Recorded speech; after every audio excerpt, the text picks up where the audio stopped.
ಈಗ ನಿಮ್ಮ ಇದಕ್ಕೆ ಯಾಕೆ ಇಷ್ಟು ಸಿಟ್ಟು ಬಂತು? ನೀವು ಯೋಗಿ ಮೋದಿಗಿಂತ ದೊಡ್ಡ ನಾಯಕರ?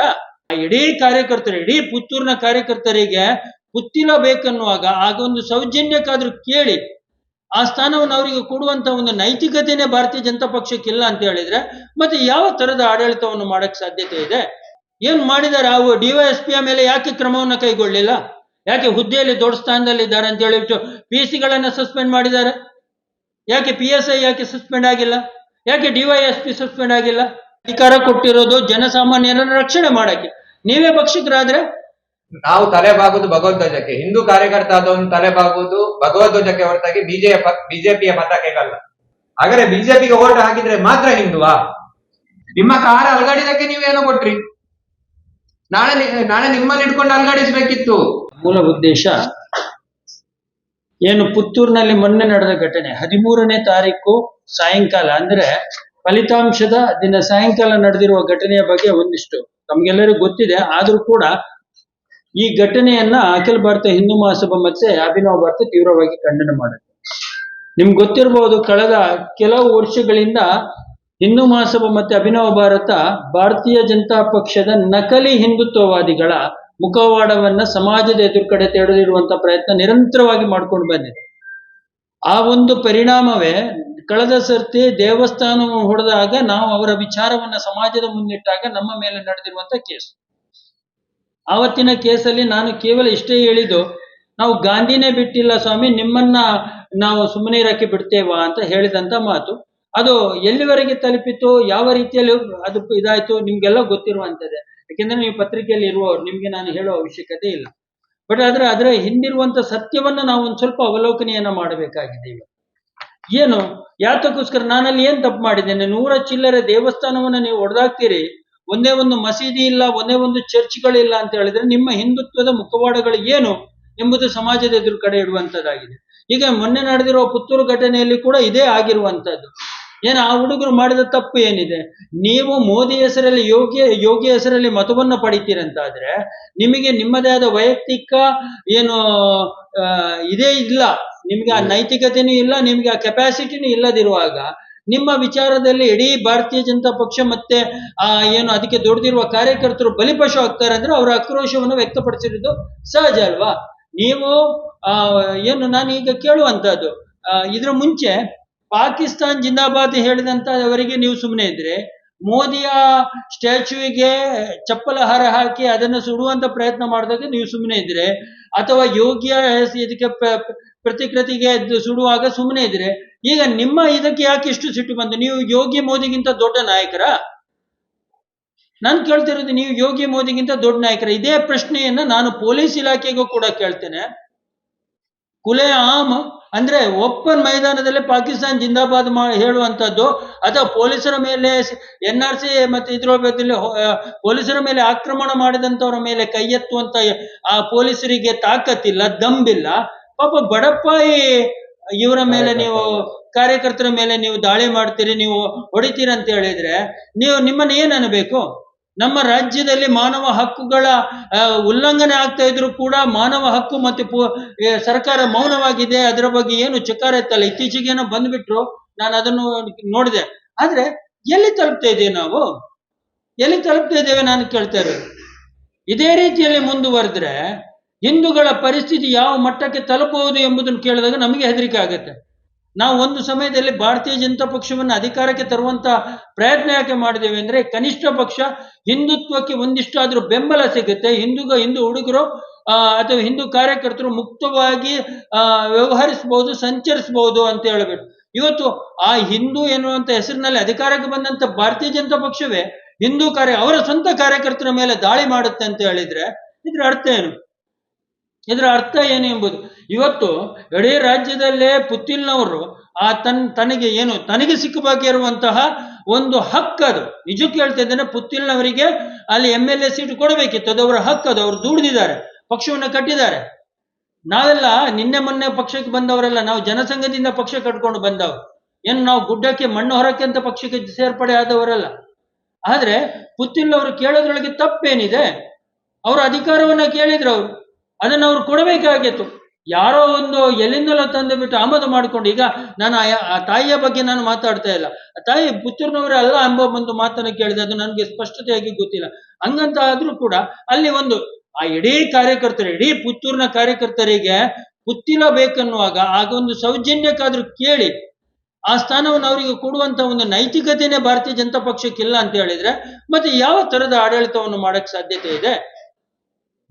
ಇನ್ನೊಂದು, ನಾನು ಮೊನ್ನೆ ನೋಡ್ಪಟ್ಟೆ, ಏನು ಪೊಲೀಸ್ ಇಲಾಖೆಯಲ್ಲಿ ಆ ಒಬ್ಬ PC ಅವರನ್ನ ಸಸ್ಪೆಂಡ್ ಮಾಡಿದ್ರು. ನಾನು ಕೇಳ್ತೇನೆ, DYSP ಯಾಕೆ? ಹಲ್ಲೆ ಮಾಡಿದಂತ ಮೂಲ ಆರೋಪಿನೇ DYSP ಆಗಿರುವಾಗ ಮತ್ತೆ ಅವನು ಯಾರ PSI, ಆ ಇಬ್ಬರು ವ್ಯಕ್ತಿಗಳಿಗೆ ಯಾವುದೇ ಕಾನೂನು ಇಲ್ವಾ? ಯಾರವ PSI, ಇವನು DYSP, ಅವನಿಗೆ ಯಾರು ಅಧಿಕಾರ ಕೊಟ್ಟರು ಒಬ್ಬ ಮೈ ಮೇಲೆ ಕೈ ಮಾಡುವಷ್ಟು? ಅಂತ ಅಪರಾಧವನ್ನು ಆ ಹುಡುಗರು ಏನ್ ಮಾಡಿದ್ದಾರೆ? ಆ DYSP ಮೇಲೆ ಯಾಕೆ ಕ್ರಮವನ್ನು ಕೈಗೊಳ್ಳಿಲ್ಲ? ಯಾಕೆ ಹುದ್ದೆಯಲ್ಲಿ ದೊಡ್ಡ ಸ್ಥಾನದಲ್ಲಿದ್ದಾರೆ ಅಂತ ಹೇಳಿಬಿಟ್ಟು PC ಸಸ್ಪೆಂಡ್ ಮಾಡಿದ್ದಾರೆ? ಯಾಕೆ PSI ಯಾಕೆ ಸಸ್ಪೆಂಡ್ ಆಗಿಲ್ಲ? ಯಾಕೆ DYSP ಸಸ್ಪೆಂಡ್ ಆಗಿಲ್ಲ? ನಾವು ಇದನ್ನು ಸುಮ್ಮನೆ ಬಿಡ್ತೇವೆ ಅಂತಲ್ಲ, ನಾವು ಇದನ್ನು ಕೇಳ್ತೇವೆ, ಪ್ರಶ್ನೆ ಮಾಡ್ತೇವೆ. ನಾವು ಇದನ್ನು ಎಲ್ಲಿ ಪ್ರಶ್ನೆ ಮಾಡ್ಬೇಕು ಅಲ್ಲಿ ನಾವು ಪ್ರಶ್ನೆ ಮಾಡ್ತೇವೆ ಖಂಡಿತವಾಗಿ. ಇಲ್ಲದಿದ್ರೆ ನ್ಯಾಯಾಲಯದಲ್ಲಿ ಆದ್ರೂ ನಾವು ಪ್ರಶ್ನೆ ಮಾಡ್ತೇವೆ. ಅಲ್ಲಾದ್ರೂ ನಮ್ಗೆ ನ್ಯಾಯ ಸಿಕ್ಕಿತ್ತು ಎಂಬ ವಿಶ್ವಾಸ. ಯಾಕೆಂದ್ರೆ ಪೊಲೀಸ್ ಇಲಾಖೆಯವರು ನೆನಪಿಟ್ಟುಕೊಳ್ಳಿ, 60 ವರ್ಷದ ನಂತರ ನಿಮ್ಮ ಶರೀರದಲ್ಲಿರುವಂತಹ ಕಾಕಿ ಕಳಚುತ್ತೆ, ನಿಮ್ಗೆ ಹುದ್ದೆ ಮುಗಿಯುತ್ತದೆ. ಆ ನಂತರ ನೀವೊಬ್ರು ನಮ್ಮ ತರನೇ ಸಾಮಾನ್ಯ ವ್ಯಕ್ತಿ. ಆಗ ನಿಮ್ಮ ಪರಿಸ್ಥಿತಿ ಯಾವ ಮಟ್ಟಕ್ಕೆ ತಲುಪುತ್ತೆ ಎಂಬುದು ನೀವು ಆಲೋಚನೆ ಮಾಡಬೇಕಾಗತ್ತೆ. ಅಧಿಕಾರ ಕೊಟ್ಟಿರೋದು ಜನಸಾಮಾನ್ಯರನ್ನ ರಕ್ಷಣೆ ಮಾಡಕ್ಕೆ, ನೀವೇ ಭಕ್ಷಕರಾದ್ರೆ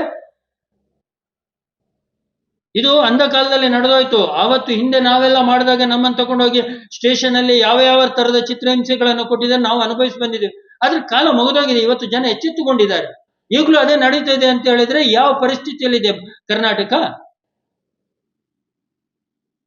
ಏನ್ ನಿಮ್ಗೆ ಹಾಗಾದ್ರೆ DYSPಗೆ ಅಥವಾ PSI ಸಬ್ ಇನ್ಸ್ಪೆಕ್ಟರ್ಗೆ ಕಾನೂನು ಇಲ್ವಾ? ನೀವು ಏನು ಬೇಕಾದ್ರೂ ಮಾಡ್ಬೋದಾ? ಏನು ಬೇಕಾದ್ರೂ ಮಾಡ್ಬೋದು. ಯಾರೋ ಒಬ್ಬ PC ಸಸ್ಪೆಂಡ್ ಆಗ್ತಾನೆ ಅಂತ ಹೇಳಿದ್ರೆ ಅದರ ಅರ್ಥ ಏನಿದೆ? ಹಾಗಾದ್ರೆ ತಪ್ಪು ಮಾಡಿದವರು ಇವರು, ಶಿಕ್ಷೆ ಇನ್ನೊಬ್ಬನಿಗ? ಇದು ನ್ಯಾಯನಾ? ಹೇಳಿ, ಇದು ನ್ಯಾಯನ ಅಂತ ಪ್ರಶ್ನೆ. ಇದಕ್ಕೆ ಕುಮ್ಮಕ್ಕು ಕೊಟ್ಟಂತ ಏನು ಶಾಸಕರಿದ್ದಾರೆ ಅಥವಾ ಇನ್ಯಾರ ಹೆಸರುಗಳೆಲ್ಲ ಕೇಳಿ ಬರ್ತಾ ಇದೆ, ಇವರು ಯಾವ ಮುಖ ಹೊತ್ತುಕೊಂಡು ನಾಳೆಯ ದಿವಸ ಸಮಾಜದ ಮುಂದೆ ಹೋಗ್ತಾರೆ? ನಾನು ಬಹಿರಂಗವಾಗಿ ಚಾಲೆಂಜ್ ಆಗ್ತೇನೆ, ಬಹಿರಂಗವಾಗಿ.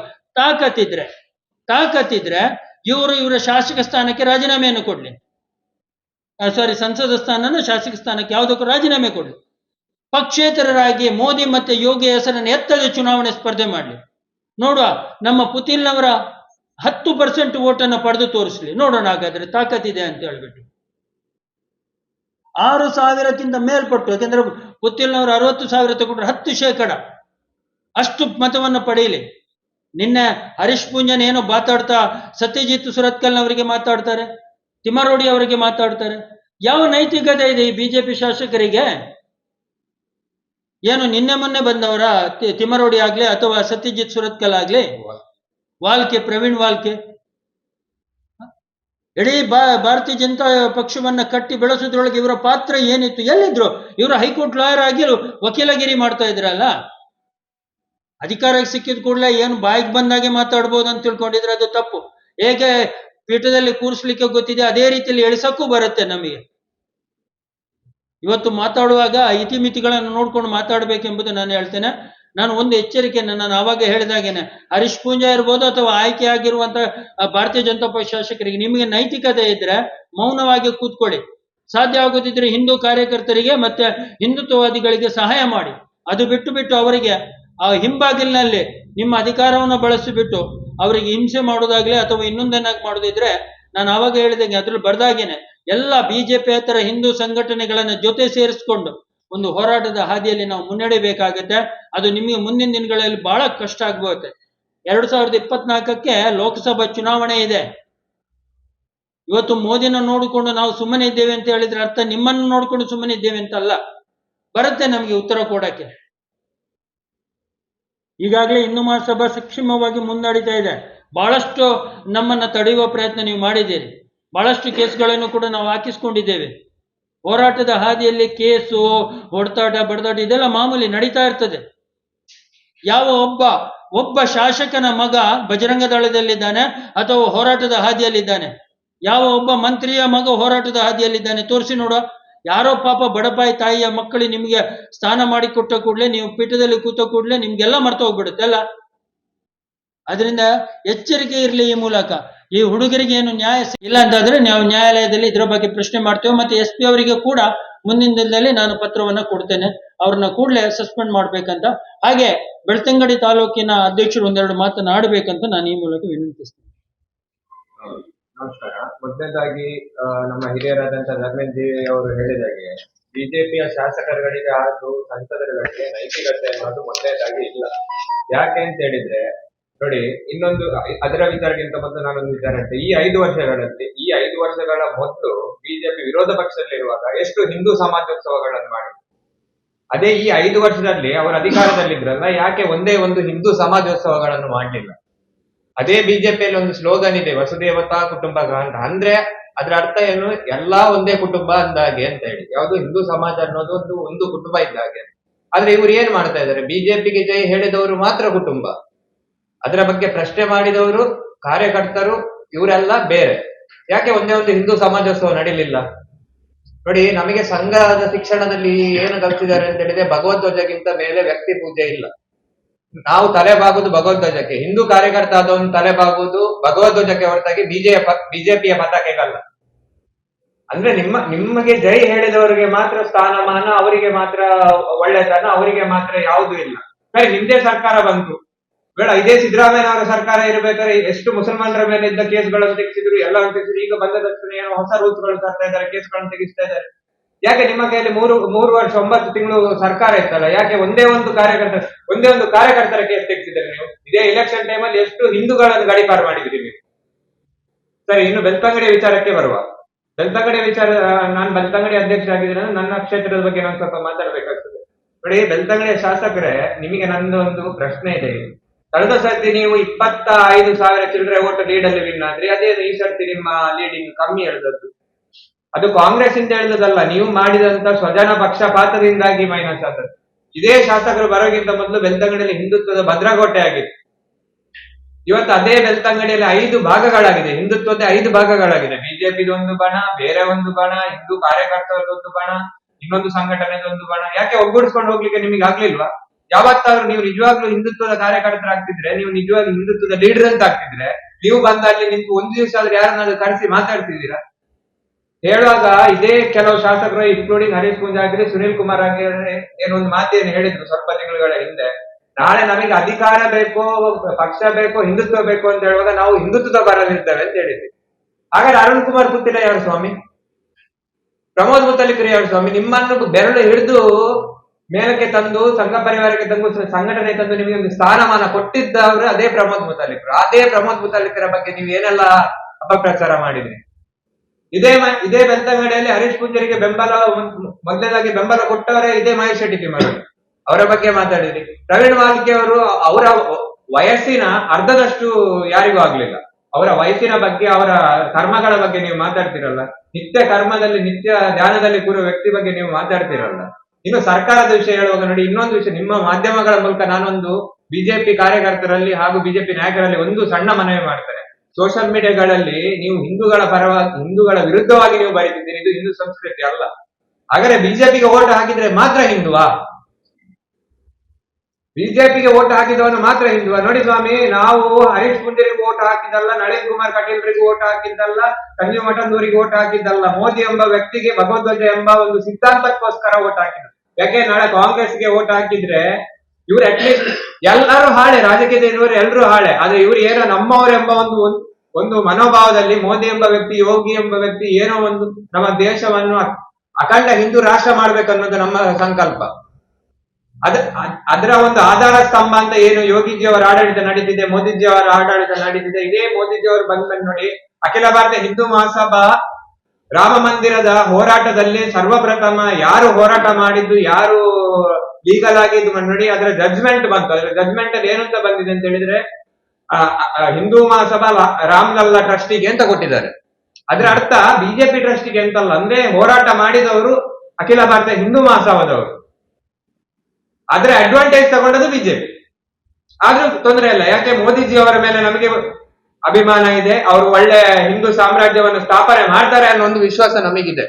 ಇಲ್ಲ ನಾಳೆ ಇದೇ ರೀತಿ ನೀವು ಮೋದಿಯ ಹೆಸರು ಹೇಳಿಕೊಂಡು ನೀವು ನಿಮ್ಮದೇ ಆಟಗಳನ್ನ ಆಡ್ತಾ ಇದ್ರೆ ನಾಳೆ ಒಂದು ವಿಷಯಕ್ಕೆ ಅಂತ ಬರ್ಬೇಕಾದ್ರೆ ಮೋದಿ ಮುಖ್ಯವಾ ಧರ್ಮ ಮುಖ್ಯ ಅಂತ ಬರ್ಬೇಕಾದ್ರೆ ನನ್ನ ಪ್ರಕಾರ ನನ್ನ ವೈಯಕ್ತಿಕ ವಿಚಾರ ನಾನು ಹೇಳ್ತೇನೆ, ನನಗೆ ಧರ್ಮ ಮುಖ್ಯ, ಮೋದಿ ಮುಖ್ಯ ಅಂತ ಬರುವುದಿಲ್ಲ. ನನ್ನ ಧರ್ಮ ನನಗೆ ಮುಖ್ಯವಾಗ್ತದೆ. ಆ ಧರ್ಮದ ಪರವಾಗಿ ಯಾರು ನಿಂತರು ನೋಡಿ. ಇನ್ನೊಂದು ಸಣ್ಣ ಉದಾಹರಣೆ ಕೊಡ್ತೇನೆ. ರಾಮಾಂಜನೇಯರ ಯುದ್ಧ ನಡೀತು. ಹನುಮಂತ ಶ್ರೀರಾಮನ ಅಪ್ಪಟ ಭಕ್ತ. ಆದ್ರೆ ಒಂದು ಸಂದರ್ಭ ಅಂತ ಬಂತು. ಆ ಸಂದರ್ಭ ಅಂತ ಬರುವಾಗ ರಾಮನ ವಿರುದ್ಧವೇ ಯುದ್ಧ ಮಾಡ್ಬೇಕಾಯ್ತು. ಯಾಕೆ ಮಾಡ್ಬೇಕಾಯ್ತು?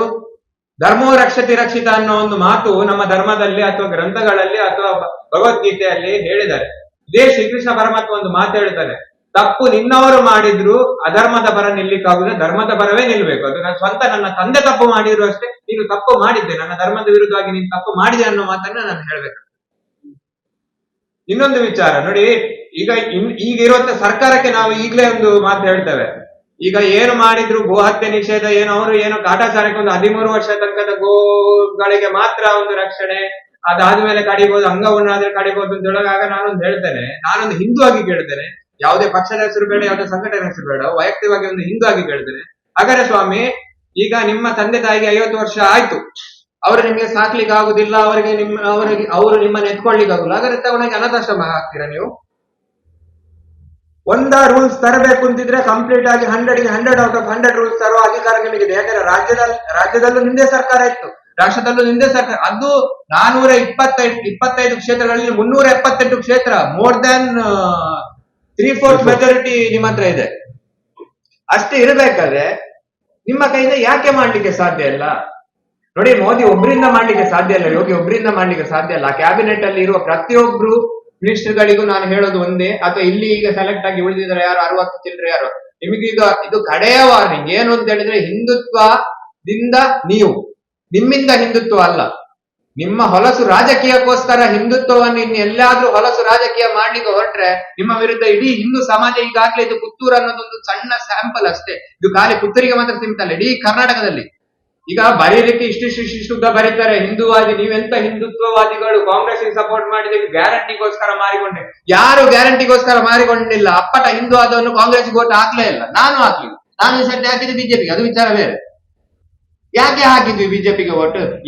ಇನ್ನಾದ್ರೂ ಬದಲಾಗಿ ಇದೇ ಒಂದೇ ಒಂದು ಮಸೀದಿಗೆ ಕಾಜೂರು ದರ್ಗಕ್ಕೆ 2 ಕೋಟಿ ಚಿಲ್ಲರೆಯನ್ನು ಅವ್ರು ಕೊಟ್ಟಿದ್ದಾರೆ.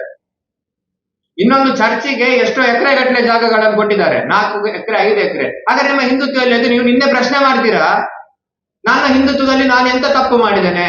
ಹಾಗಾದ್ರೆ ಹಿಂದುತ್ವ ಅಂತ ಹೇಳಿದ್ರೆ ನೀವು ಹಿಂದುತ್ವದಿಂದ ನೀವು ಬಂಧುತ್ವಕ್ಕೆ ಹೋಗ್ತಿದ್ದೀರಲ್ಲ ಸ್ವಾಮಿ. ನಾವು ಯಾವುದೇ ಧರ್ಮದ ವಿರೋಧಿಗಳಲ್ಲ, ಆದ್ರೆ ನಾವು ನಮ್ಮ ಧರ್ಮದ ಪೂಜಕರು. ನೋಡಿ, ನೀವು ನಾಳೆ ಅಕ್ರಮವಾಗಿ ಲವ್ ಜಿಹಾದ್ ಮಾಡ್ತೀರಾ ಅಂತಿದ್ರೆ, ಅಕ್ರಮವಾಗಿ ಕಸಾಯಿಖಾನೆಗಳನ್ನ ನಡೆಸ್ತೀರಾ ಅಂತಿದ್ರೆ, ಅಕ್ರಮವಾಗಿ ನಮ್ಮ ದೇವಸ್ಥಾನಕ್ಕೆ ಕಲ್ಲುಗಳನ್ನ ಹೊಡಿತೀರಿ ಅಂತಿದ್ರೆ, ಹಿಂದೂ ಧರ್ಮದ ಬಗ್ಗೆ ಅವಹೇಳನ ಮಾಡ್ತೀರಿ ಅಂತಿದ್ರೆ, ಅದು ಹಿಂದೂ ಆಗಿದ್ರು, ಅದು ಕಾಂಗ್ರೆಸ್ಗನಾಗಿದ್ರು, ಅದು ಬಿಜೆಪಿಗನಾಗಿದ್ರು, ಯಾರೇ ಆಗಿದ್ರು ಅವರ ವಿರೋಧ. ನಾವು ಮುಸ್ಲಿಮರ ವಿರೋಧಿನೂ ಅಲ್ಲ, ಕ್ರಿಶ್ಚಿಯನ್ಗಳ ವಿರೋಧಿ ಅಲ್ಲ. ಹಾಗಂದ್ರೆ ನಾವು ಬಂಧುಗಳಲ್ಲ. ನಿಮ್ಮಾಗೆ ರಾಜಕೀಯಕ್ಕೋಸ್ಕರ ಹಿಂದುತ್ವವನ್ನು ಯೂಸ್ ಮಾಡ್ಕೊಂಡು ಕಳೆದ ಸರ್ತಿ ಬಿಜೆಪಿ 7-8 ಯುಟಿಗಾದರ ಒಂದು ಸೀಟು ಬಿಟ್ಟು ಬಾಕಿ ಎಲ್ಲಾ ಕ್ಷೇತ್ರಗಳನ್ನು ನೋಡಿದ್ರು. ಅದು ನೀವು ಗೆದ್ದದ್ದಲ್ಲ ಸ್ವಾಮಿ. ಎಷ್ಟು ಅಮಾಯಕರ ಹೆಣ ಬಿದ್ದಿದೆ ಗೊತ್ತುಂಟ? ಪ್ರತಿ ಕ್ಷೇತ್ರದಲ್ಲಿ ಒಂದೊಂದು ಹೆಣ ಬಿತ್ತು. ಪ್ರತಿ ಕ್ಷೇತ್ರದಲ್ಲಿ ಒಂದೊಂದು ಹಿಂದುವಿನ ಹೆಣದ ಮೇಲೆ ನೀವು ರಾಜಕೀಯ ಮಾಡಿಕೊಂಡು ಈ ಸರ್ತಿ ಹೆಣಗಳು ಬೀಳಲಿಲ್ಲ, ನೀವು ಸೋತ್ರಿ.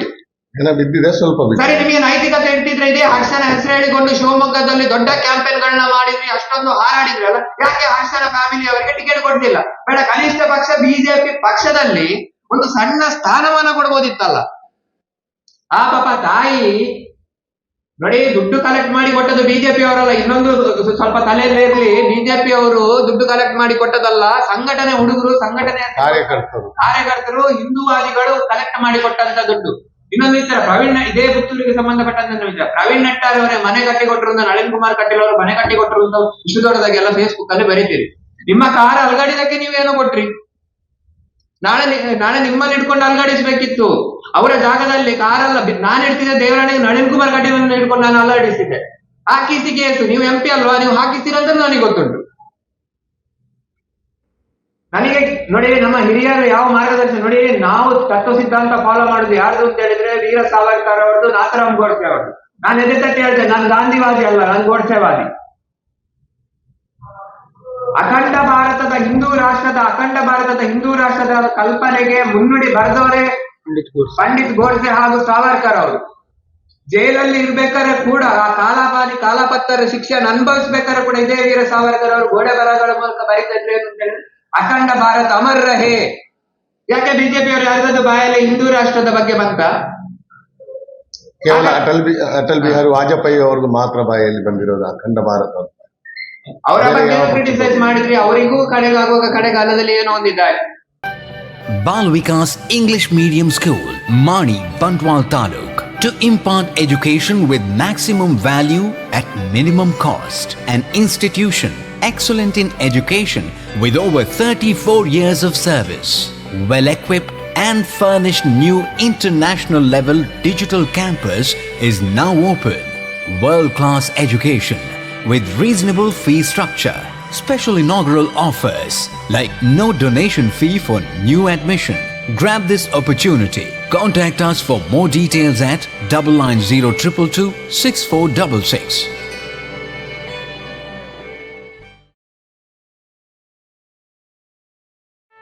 ಸುದ್ದಿ ಚಾನಲ್, ಕ್ಷಣ ಕ್ಷಣದ ಸುದ್ದಿಗಾಗಿ.